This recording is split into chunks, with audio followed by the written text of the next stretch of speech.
A Trama dos Contos está nesse movimento agora de atender às perguntas, dúvidas e questões que algumas pessoas trazem sobre a contação de histórias. Evidentemente, não se trata de um esforço acadêmico, mas realmente de criar um espaço de conversa e de intimidade, de encontro, né? Então, algumas pessoas têm mandado perguntas e queria rever a pergunta do último bloco. Queria que o Guto relesse para ver se eu respondi totalmente. Então, teve uma contadora de histórias que perguntou sobre as palavras que você usaria, isso você respondeu no último bloco. Ficou faltando você responder a ela sobre como contar histórias para diversos tipos de pessoas e como manter a atenção de um grupo heterogêneo. Eu acho que a atenção do grupo heterogêneo já falei em vários momentos, mas é importante que todo o repertório abarque, né, histórias que sirvam para todas as idades, porque num grupo heterogêneo é difícil a gente atender a todos ao mesmo tempo. Mas já aconteceu alguma vez de eu ser convidada para contar histórias para 400 pessoas em um teatro das Ilhas Canárias, e foi muito interessante a minha experiência. Eu procurei um pouco assim fazer uma pequena meditação antes de entrar e veio para mim a voz da Elis Regina cantando Cangazum, Beiei, Tui Tui Zombi. Então eu resolvi contar a história do zumbi e todas as histórias que viviam no imaginário brasileiro, Saci Pererê, a Mula Sem Cabeça, a Iara. E foi assim um momento muito mágico, porque a cada momento eu pedia para as pessoas cantarem comigo Cangazum, Beiei, Tui Tui Zombi. E a plateia respondeu, foi uma coisa incrível. Imagina uma plateia espanhola cantando Cangazum, Beiei, Tui Tui Zombi, deu tudo certo. E aí fui entender por que eu trouxe aquele conteúdo, porque exatamente naquele momento estavam chegando barcas e barcas de imigrantes africanos às costas das Ilhas Canárias. Então houve aí uma sincronicidade que veio de algum lugar. Por isso a gente sempre trabalha muito as questões da importância do desenvolvimento da intuição, né? É uma garantia a gente deixar para a nossa intuição muitas das decisões, que eventualmente o nosso plano mental é bastante limitado e faria assim um pequeno desastre na situação, né? Mas um repertório variado é muito interessante como uma ferramenta de apoio, né? Muito bem. Aí teve uma escritora de histórias para crianças. Ela pergunta o seguinte: como temperar uma história de tal forma que todas as crianças se interessem por ela? E ela termina perguntando que livros você recomendaria ler sobre o assunto. Então, eu recomendaria ler o livro da Nancy Mellon, A Arte de Contar Histórias. Eu recomendaria que lesse o livro da Gislene Matos, né? O Contador de Histórias, né? E existem livros da Regina Machado, de outras pessoas do Brasil que já percorreram esse caminho. Ajuda muito o escritor a entrar em contato com esse mundo imaginário, né, universal, que as histórias vivem. Então, não existe uma receita de bolo, né? Mas o que existe são algumas coisas que a gente pode ponderar. Por exemplo, a Nancy fala muito de que uma história percorre terra, água, ar e fogo, né? que são movimentos anímicos, né, dentro da história. E se a história contém esses 4 elementos, parece que ela flui melhor. Essa é uma base de consideração, mas outra vez a intuição é muito importante, né? Então tem histórias que têm mais fogo, são as histórias dos dragões, né? Das lutas heróicas com os gigantes, né? Que atende muito a esses meninos de 8, 9 anos que estão começando a questionar o masculino e encontrar o seu próprio poder no mundo, e as meninas encontrando-se com as bruxas, né? Ou com as mães más, né? É um tempero, né, que vive nesse tecer, né, da alma, que passa por essas instâncias todas, né? Os momentos de pântano, onde existe um dilema que se arrasta e não se resolve, né? Que é uma água suja, né? E, então, tendo todos esses temperos, né, portanto, a história ganha assim um plasma vivo, né, de todos os acontecimentos da nossa vida, né? Toda história que é banalizada, ela não permanece, né? Ou histórias que surgem só do mental, elas têm uma duração efêmera.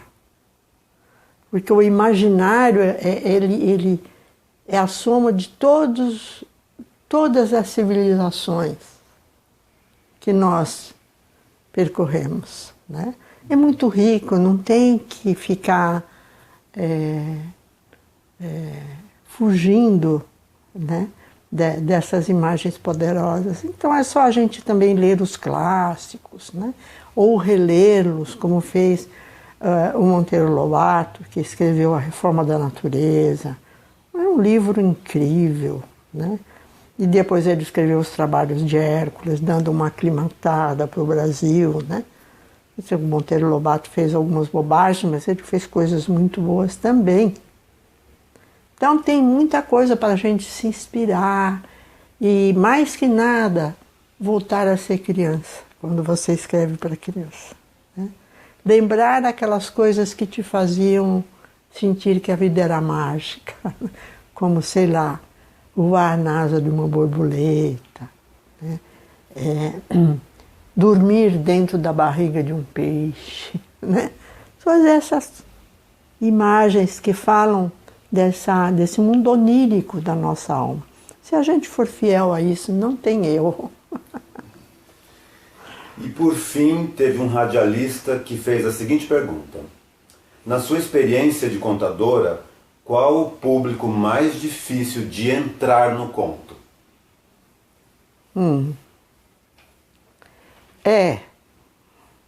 Esse é um assunto também muito interessante do nosso tempo. Nós estamos vivendo ainda, né, as rebarbas do racionalismo, que, por um lado, nos trouxe a capacidade de discernir o que é nosso e o que não é nosso, né? Mas também criou um certo enquadramento, né, do nosso plano mental, e nós ficamos um pouco aprisionados em algumas verdades, né, do nosso tempo, principalmente de uma vertente extremamente materialista, que considera os temas da imaginação como coisas subdesenvolvidas, né? Mas basta você ver uma criança brincando para você perceber que a imaginação está presente, né? E que quando a imaginação está presente, a visão pode surgir, né? Qual é a mesma pergunta? Ele queria saber, na sua opinião, qual o público mais difícil de entrar no conto? O público mais difícil é o que não teve acesso a esse repertório imaginário e que embarca numa mitologia falsa, fake, né? E que não se abre, né, para as várias expressões que a mitologia de todos os tempos trouxe, A contação de história, isso é bobagem, isso é coisa do passado, né? Desse tipo, né? Então esse tipo de público é muito difícil, mas eu, felizmente, nunca tive ninguém que abandonasse a plateia onde eu conto histórias. Eu sempre deixo em aberto o espaço, porque, por respeito a onde está essa pessoa. Ela está aprisionada no seu plano mental e está vivendo o sonho de outro. Porque se você não tem imaginação, você não tem alternativa. Portanto, você não tem sonho, não tem visão. Você está embarcando no sonho e na imaginação do outro, que pode ser muito prejudicial, né? Mas é onde a pessoa está. E há uma questão de respeito aonde a pessoa está. Então eu sempre abro, né? Aquelas pessoas que não consideram a contação de histórias um momento, né, agradável e alegre, é que tem todo o direito de deixar a sala, né? Mas mesmo nas grandes empresas eu nunca tive nenhuma dificuldade, nem com os executivos, que são pessoas notadamente, né, vivendo no mundo da lógica, da lógica do nosso capitalismo selvagem, né? Então essas pessoas sempre se mostraram muito sensíveis à contação de histórias. Eu, em grupo de líderes executivos, nunca tive ninguém deixando a sala. Então isso me dá uma grande esperança, né, de que a criança ainda está viva dentro deles. E é para essa criança que eu falo, né? Então, eu acho que de certa forma eu respondi, né, à pergunta.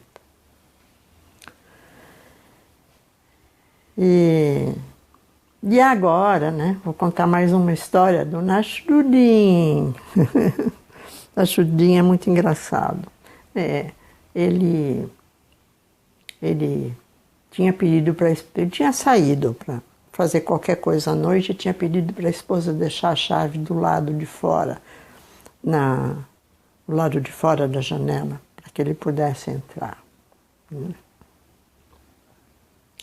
Então, quando ele voltou, a noite estava enluarada e tinha tantas estrelas no céu que ele, enquanto procurava pela chave, até esqueceu onde ele tinha combinado deixar a chave. Tamanho envolvimento que ele sentiu naquele momento, com aquele manto do céu, né, cheio de estrelas.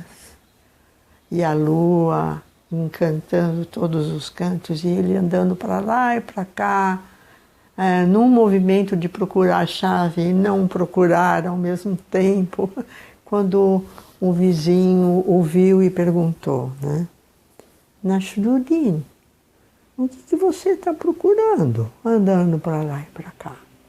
Aí ele disse, acho que eu estou procurando a chave que minha mulher me deixou para eu entrar em casa. E por que você não acende uma vela, uma lamparina, para procurar a chave? E ele respondeu, é porque eu estou dentro de uma outra luz.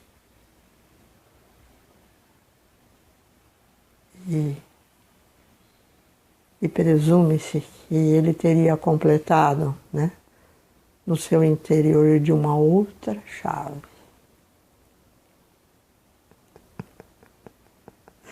Então a resposta dele para o vizinho nos faz pensar muito, né?